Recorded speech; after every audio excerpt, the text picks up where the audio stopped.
ओम श्री गणेशाय नमः। जय संतोषी माँ, जय श्री राधा कृष्ण महाराज। आज हम गीता के 14वें अध्याय, जिसका नाम है गुण त्रय विभाग योग, इस पर चर्चा करेंगे। इस संसार में जो भी रिश्ते हैं, खेल है, राजनीति है, जो कुछ भी लीला इस पूरे संसार में चल रही है, धन कमाना, जो कुछ भी लीला है, वो 3 गुणों के इर्द गिर्द घूम रही है, 3 गुणों में बंधी हुई है। उन्हीं 3 गुणों के कारण चल रही है। जो कुछ भी संसार में लीला है, राजनीति, रिश्ते, जो कुछ भी है, खेल, जो कुछ भी है, वो 3 गुणों से बंधी हुई है। वो 3 गुण कौन से हैं? उन 3 गुणों वाले व्यक्तियों के लक्षण क्या हैं?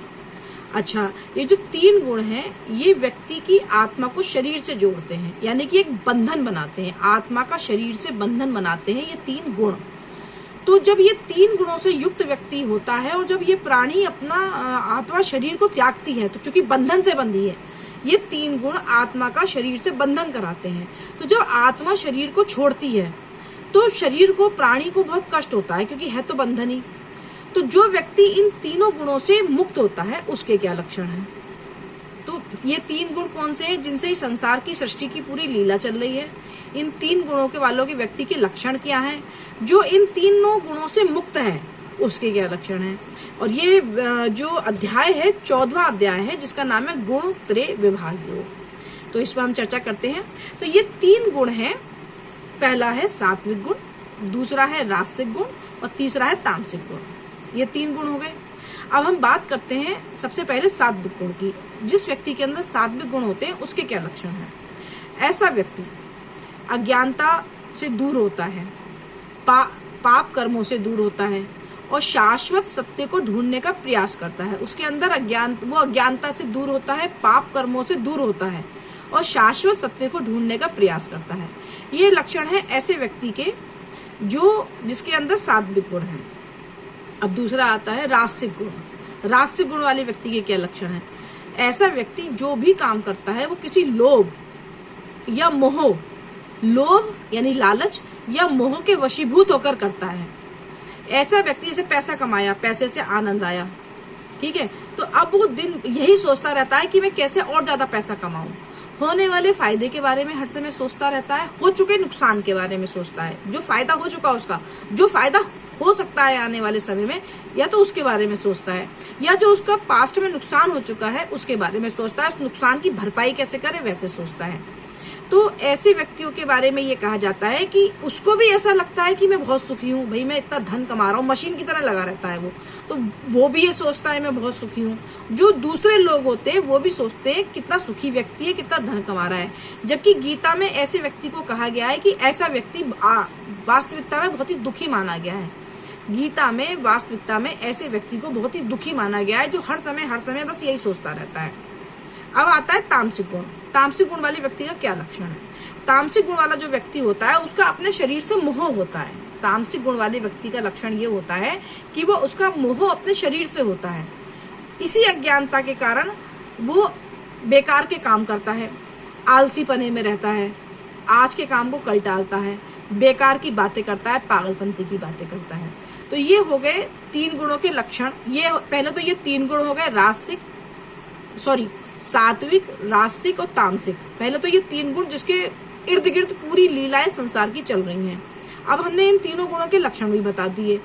अब बात ये आती है कि ये जो 3 गुण हैं, 3 गुण वाला जो व्यक्ति है, जब इनकी डेथ हो जाती है तो इनको मरने के उपरांत क्या स्थान मिलता है? भगवान ने गीता में क्या कहा है? तो जो सात्विक गुण वाला व्यक्ति होता है, उसको मरने के उपरांत स्वर्ग की प्राप्ति होती है और वो ज्ञानी लोगों के बीच रहता है। लेकिन एक बात इसमें क्लियर कर दी जाए कि उसे स्वर्ग की प्राप्ति तो होती है, लेकिन बैकुंठ की प्राप्ति नहीं होती, क्योंकि वो किसी गुण के बंधन से बंधा था, और जहां बंधन है वह बैकुंठ में नहीं जा सकता। जो भगवान के पास जिसको जाना है, सही में बैकुंठ में जाना है, तो उसे इन तीनों ही गुणों को त्यागना होगा। अब भले ही उसका गुण बहुत अच्छा है, सात्विक गुण है उसके अंदर, कि वो अज्ञानता से दूर है, वो गलत कर्मों से दूर है, पर किसी गुण में बंधा है वो, सात्विक गुण में। तो ऐसा व्यक्ति जो होता है, उसे मरने के उपरांत स्वर्ग की प्राप्ति होती है, लेकिन एक निश्चित समय अवधि के बाद जब वो उस स्वर्ग का आनंद ले लेता है अपने कर्मों के अनुरूप, तो वापस उसे मृत्यु लोक में ही आना पड़ता है, मनुष्यों के बीच ही रहना पड़ता है, लेकिन स्वर्ग में समय बिताने के बाद। अब बात करते हैं राजसिक गुण वाले व्यक्ति की। राजसिक गुण वाले व्यक्ति को वापस मृत्यु के बाद उन्हीं मनुष्यों के बीच जन्म लेता है जो उसके जैसे ही हैं, जो हर समय ये सोचते हैं कैसे धन कमाया जाए। उनका दिमाग हर समय बेचैनी में रहता है, चलता रहता है, हमेशा फायदा नुकसान के बारे में सोचता रहता है। सकाम कर्म, जो सकाम कर्म करते हैं मनुष्य, किसी इच्छा के वशीभूत होकर जो काम करते हैं, उन्हीं लोगों के बीच वापस उसे मनुष्यों के बीच में जन्म मिलता है, उसे स्वर्ग की प्राप्ति नहीं होती।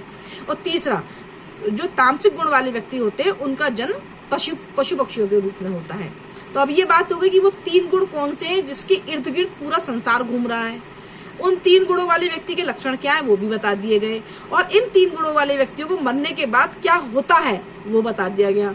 अब अगली बात पे चलते हैं कि ये जो 3 गुण हैं ये आत्मा को शरीर से जोड़ते हैं, बंधन है ये। तो जब आत्मा शरीर को छोड़ती है तो उस समय जो प्राणी होता है उसे बहुत कष्ट होता है, क्योंकि बंधन था ना, ये भले ही अच्छे गुणों के कारण था तो बंधन ही। तो जब आत्मा शरीर को छोड़ती है तो प्राणी को बहुत कष्ट होता है। इसका मतलब क्या हुआ कि जो इन 3 गुणों से मुक्त व्यक्ति है उसे उस प्राणी के शरीर को जब आत्मा छोड़ती है तो उस प्राणी को कष्ट नहीं होता जब आत्मा छोड़ के जाती है। तो अब ऐसा व्यक्ति का कैसे पहचान की जाए जो इन 3 गुणों से मुक्त है। अब ऐसा व्यक्ति क्या होता है कि ये जो 3 गुणों से युक्त व्यक्ति है, जो लोग इन 3 गुणों से युक्त हैं, ऐसे लोगों को, ऐसा व्यक्ति जो इन 3 गुणों से मुक्त है वो दूर होकर देखता है। जो इन 3 गुणों से मुक्त व्यक्ति है वो इन 3 गुणों वाले लोगों को दूर खड़े होकर देखता है, ना तो वो इनसे घृणा करता और ना वो इनमें रुचि लेता। ऐसा व्यक्ति सुख और दुख दोनों में समान स्थिति में रहता है, न सुख से खुशी होता और न दुख से दुखी होता। निंदा और स्तुति, पूजा में भी एक साथ रहता है और जो बुराई भलाई हो रही है उसमें भी वो कोई मतलब नहीं रखता। ये ऐसा व्यक्ति होता है। तो ऐसा व्यक्ति इन 3 गुणों से मुक्त माना गया है। दूसरा, एक खूबी और होती है इस व्यक्ति की कि ये अगर कोई काम कर रहा है, कोई कर्म कर रहा है, तो ये उसका श्रेय स्वयं को नहीं देता। ये कहता है कि मैं तो भगवान करा रहे हैं मुझसे, ये कर्म भगवान मुझसे करा रहे हैं, वो अपने आप को किसी काम को करता नहीं मानता। तो ये 3 गुण थे गुण त्रेता विभाग योग में, जो कि हमारा गीता जी का 14वां अध्याय है। तो ये 3 गुण कौन से हैं, इनके लक्षण क्या हैं, जो इन लक्षणों से युक्त व्यक्ति है उसके क्या लक्षण है, जो इन 3 गुणों से मुक्त व्यक्ति है उसके क्या लक्षण है, प्लस इन 3 गुणों वाले व्यक्तियों का मरने के उपरांत क्या क्या होता है। तो यही चर्चा इसमें की गई है गुण विभाग त्रेता में। तो ये आज गीता जी का हमने 14वां अध्याय पढ़ा। अब इसके बाद हम गीता जी के 15वें अध्याय पे चर्चा करेंगे। और अगर आपको मेरी वीडियो पसंद आए, मेरे समझाने का तरीका सही लगे, या मैं समझाने में सफल हो रही हूँ आपको मैया भगवान की कृपा से, तो आप मेरे वीडियो को सब्सक्राइब करें, लाइक करें, बस यही आपसे रिक्वेस्ट है। हरे कृष्णा।